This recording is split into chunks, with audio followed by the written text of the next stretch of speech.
할렐루야. 성삼위 하나님의 성호를 찬양합니다. 오늘 하루를 시작하긴 이 이른 새벽 시간에 신명기 3장 1절로 29절의 말씀을 서로가 나눕니다. 신명기 3장 1절로 22절 말씀은 요단 동편의 아모리 족속의 왕국인 옥의 바산 왕국을 정복한 사실을 비롯해서 여러 왕국을 물리친 일에 대한 모세의 회고 내용입니다. 이 말씀은 가나안 정복을 앞둔 이스라엘 백성들로 하여금 지난날 가데스에서의 불신앙과 같은 실패를 더 이상 반복하지 말고 하나님의 약속에 대한 확신 가운데 하나님 가나안께서 허락하신 가나안 정복 전쟁에 임하도록 격려하기 위한 말씀입니다. 하나님은 바산으로 올라가서 바산왕 옥과 싸우라 하십니다. 그런데 문제는 이 바산 왕국은 지난번에 싸워 이겼던 헤스본과 비교할 수 없을 정도로 크고 아주 강한 나라입니다. 바산 왕국은 성벽이 높을 뿐만 아니라 문과 빗장이 견고했으며 성읍이 60개나 되었습니다. 이스라엘이 바산 왕 옥과 전쟁을 벌이는 것은 마치 다윗과 골리앗의 싸움과도 같았던 것입니다. 그러므로 이스라엘 백성은 그들과의 싸움을 매우 두려워했습니다. 그래서 2절에 보게 되면은 하나님께서 이스라엘 백성들에게 격려와 용기를 북돋아 주시는 것을 볼 수 있습니다. 여호와께서 내게 이르시되 그를 두려워 말라. 내가 그와 그 모든 백성과 그 땅을 내 손에 붙였으니 내가 헤스본에 거하던 아모리 족속의 왕 시온에게 행한 것과 같이 그에게 행할 것이니라 하시고, 이스라엘 백성은 하나님의 말씀에 믿음으로 순종했습니다. 순종의 결과 놀라운 기적을 체험하였습니다.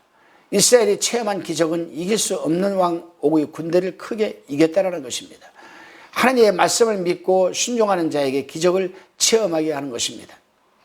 그렇습니다, 여러분. 이스라엘 바산 왕 옥을 이긴 것은 기적입니다. 마치 다윗이 골리앗을 맞아 싸워 이긴 것과 같은 기적입니다. 하나님은 이처럼 사람의 생각이나 경험을 앞세우지 아니하고 하나님의 말씀을 믿고 순종하는 사람에게 기적을 체험하게 하십니다. 자기의 경험이나 지식을 앞세우지 않고 주님 말씀에 믿음으로 순종했던 베드로에게 그물이 찢어지도록 고기를 잡는 기적이 일어났습니다. 여리고성이 무너질 때 이스라엘 백성이 한 것은 아무것도 없었습니다. 다만 여호와의 말씀에 따라 순종하며 나팔을 불며 그 성을 돈 것뿐입니다. 기적은 자기의 경험이나 지식이나 생각을 앞세우지 아니하고 하나님의 말씀을 그대로 믿고 그 말씀에 순종하는 자에게 일어나는 것이 바로 기적과 표적과 이적입니다. 이스라엘 백성이 바산 왕 옥과 싸워 이긴 것은 하나님이 대신 싸워 주셨기 때문인 거 아니겠습니까? 그들이 이긴 것은 그들에게 힘이 있거나 지식이 있거나 전쟁의 경험을 가져서가 아니라 하나님께서 대신 싸워주신 것입니다. 이스라엘은 과거에 여리고성을 무너지게 한 것이 자기들의 경험과 힘으로 된 줄로 잘못 알고 있었습니다. 우리도 잊지 말아야 할 것은 오늘의 내가 여기까지 온 것은 내 힘이 아니요 하나님께서 하셨다라는 사실입니다. 우리는 날마다 생의 전선에서 생존을 위해 전쟁을 하고 있습니다. 돈이 지배하는 물질 만능주의 자본주의 세상에서 남보다 앞서가야 하는 전쟁, 누가 우리를 이 전쟁에서 이기게 할 수 있겠습니까? 우리는 오늘 하루도 눈만 뜨면 영적 전쟁을 치르고 있습니다. 하루 시작하는 첫 시간부터 영적 전쟁으로 우리는 시작을 합니다. 그런데 이 영적 전쟁에서 이 영적 전쟁을 이길 수 있게 하시는 분이 누구냐? 바로 이 부분이 굉장히 중요합니다. 그것은 바로 우리 속에 내주하시는 보혜사 성령 하나님이 아니시겠습니까?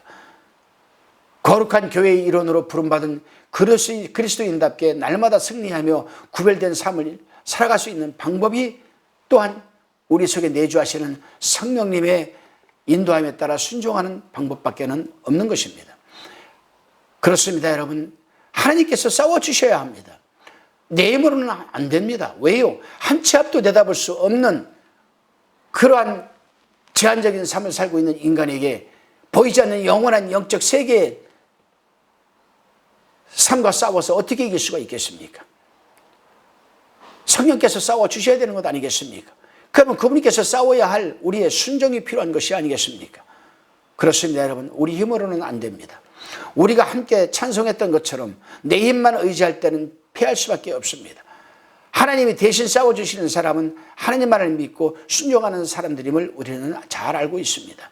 23절부터의 내용은 모세가 하나님 앞에 간구하는 기도 내용입니다. 그 기도 내용은 요단강 건너 저쪽에 있는 아름다운 땅, 아름다운 산과 레바논을 보게 해달라는 간구였습니다. 백성들이 이끌고 이제 바로 요단강만 건너면 젖과 꿀이 흐르는 가나안 땅에 들어가게 되는데 모세 자신도 그 땅에 들어갈 수 있도록 해달라는 간절한 간구였습니다. 그러나 하나님의 뜻은 강경했습니다. 그가 모세가 결코 가나안 땅에 들어가지 못하고 대신 여호수아와 이스라엘 백성들이 이끌고 가나안에 들어가라고 말씀하셨습니다. 안타깝게도 모세의 간절한 기도는 응답되지 않았던 것입니다. 모세의 기도에 대한 하나님의 응답은 그만해도 족하다라는 것이었습니다. 하나님이 모세에게 베풀어 주신 은혜만으로도 충분하고 족하다는 뜻입니다. 이것은 고린도후서 12장에서 사도 바울이 자신에게 육체의 가시를 제거해달라고 간구했을 때 하나님께서 내 은혜가 내게 족하다라고 대답하셨던 것과 동일한 맥락이라고 할 수 있습니다. 이처럼 구약과 신약을 대표하는 두 위대한 신앙인의 기도가 그들의 소원대로만 이루어지지 않았다는 사실을 볼 때 우리는 기도의 결과까지도 전적으로 하나님께 맡기는 신앙을 추구해야 한다는 것을 배울 수가 있는 것입니다. 따라서 구하는 자에게 좋은 것으로 주시지 않겠느냐는 마태복음 7장 11절의 말씀을 명심하면서 자신의 기도가 응답되지 않더라도 허락되지 않는 그 응답 속에 담긴 하나님의 뜻을 넉넉하게 기쁘게 수용할 줄 아는 그리스도인이 되어야 하겠습니다. 기도할 때 우리는 응답을 기대합니다. 그러나 모든 기도가 응답되는 것은 아닙니다. 하나님의 뜻에 합당한 기도만 응답이 되어집니다. 진정한 기도는 모든 것이 하나님의 뜻대로 이루어지기를 간구하는 것입니다. 모세는 이스라엘 백성이 출애굽하는데 가장 큰 공을 세운 지도자입니다.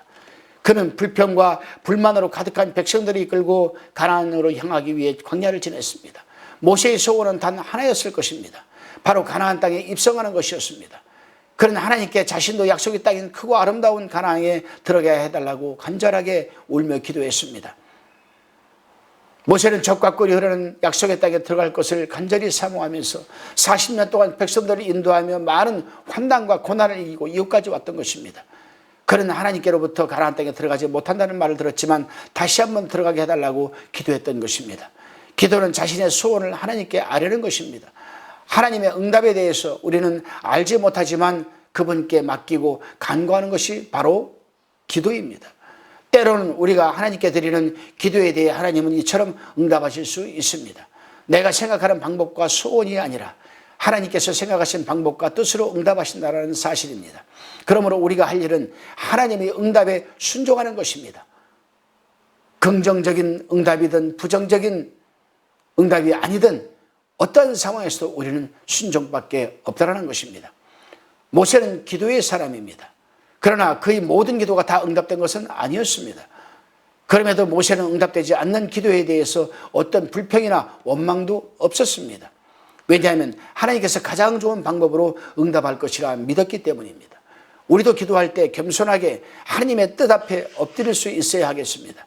그런 믿음, 그런 신앙으로 살아갈 때 거룩한 교회의 일원으로 부르심을 받은 그리스도인답게 승리하며 구별된 삶을 살아갈 수 있게 될 것이며 이런 사람에게 하나님의 평안이 늘 함께할 것입니다.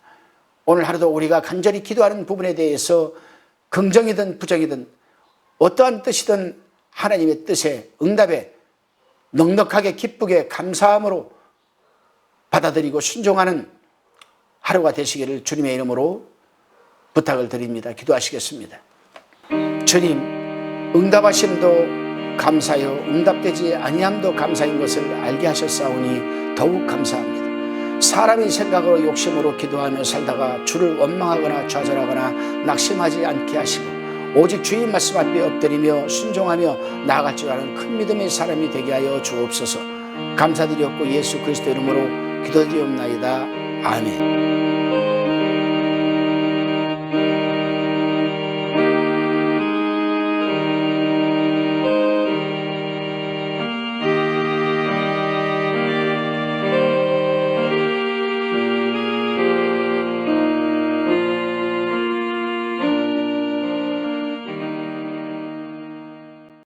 화평방송 구독, 좋아요 부탁드립니다. 감사합니다.